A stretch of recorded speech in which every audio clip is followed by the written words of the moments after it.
हे आमच्या बऱ्याच दिवसापासून असं संमेलन आम्ही थोडं घेत होतो प्रत्येक वेळी.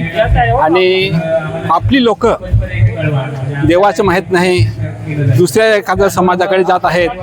त्याच्यामुळे हा समाज किंवा आपला परिवार म्हणजे आमच्या वारली समाज अनेक म्हणजे असं देव आहेत. तसं आमचं आहे हिरवा हिमाय, हे आमचे इथे कुलदैवत आहेत इथे. आणि ह्या आपल्या लोकांना आपण जवळ केलं नाही तर ही आणखीन कुठेतरी भरकटतील, काहीतरी करून बसतील.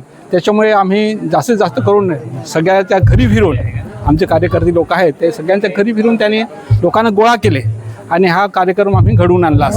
आणि ह्याच्यामध्ये आम्हाला आमच्या परिवारातील आहे, सनवार कुटुंबातील लोक आहेत, त्यांनी बऱ्यापैकी साथ दिली. आणि आज इथे मला वाटतं 1000-1500 लोक आपल्याकडे गोळा झालेले आहेत.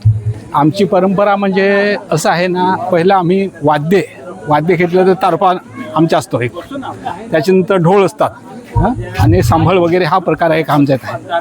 आणि ह्या ढोल तारपा हा आम्ही म्हणजे ठरलेले दिवस आहेत.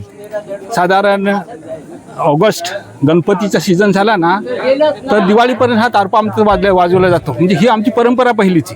आता लोक कधीही काहीही करतात ते वेगळी गोष्ट. त्याच्यानंतर एकदा आपल्या खऱ्याचा देव वगैरे आमचा झाला मग आमची लग्नाला सुरुवात करतो. त्यावेळेस काय करतो आम्ही, ढोल वाजवतो किंवा सांभळ वाजवतो.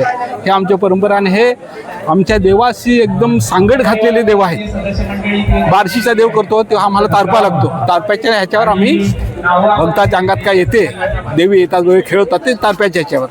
आणि त्याच्यानंतर म्हणजे ढोळाचे वगैरे हे करतात ते पण ह्याच्याशी आहेत. आणि जसं आता तुम्ही समईवर दुसरं काही हे करतात त्याच पद्धतीने ढोल आणि काहली असते बरोबर, त्याच्यावर पण असे वाजवणारे होते.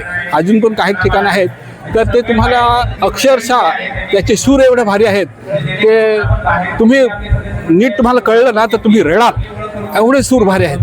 किंवा आमच्या नवरदेवाला घेऊन जायचे जाण घेऊन किंवा यांचं लग्न लागत असेल जेव्हा ते वाजवणं आपण ऐकतो ना, अक्षरशः माणूस जाणकार माणूस असेल तो रडतो, एवढं भारी त्याच्यात सूर आहे. तसं आपण आता हे मॉडर्न सगळं आणलं त्याच्यामुळे काय ढांगडधिंगा असतो सगळं आमच्याकडे, सगळ्या समाजातच झालं आहे. त्याच्यामुळे मला एवढंच सांगायचं का बा परंपरा. आणि ह्याला खर्च नाही. आता तुम्हाला लाख रुपये लागतील, बेंचो आणा, हे करा ते करा, लाख रुपये. आम्हाला का नाही एक त्या लोकांना 5-50 रुपये दिले तर ते रात्रभर जागरण करून व्यवस्थित आणि पद्धतशीर ज्या कामासाठी ते पाहिजे तेवढेच वाजवणार.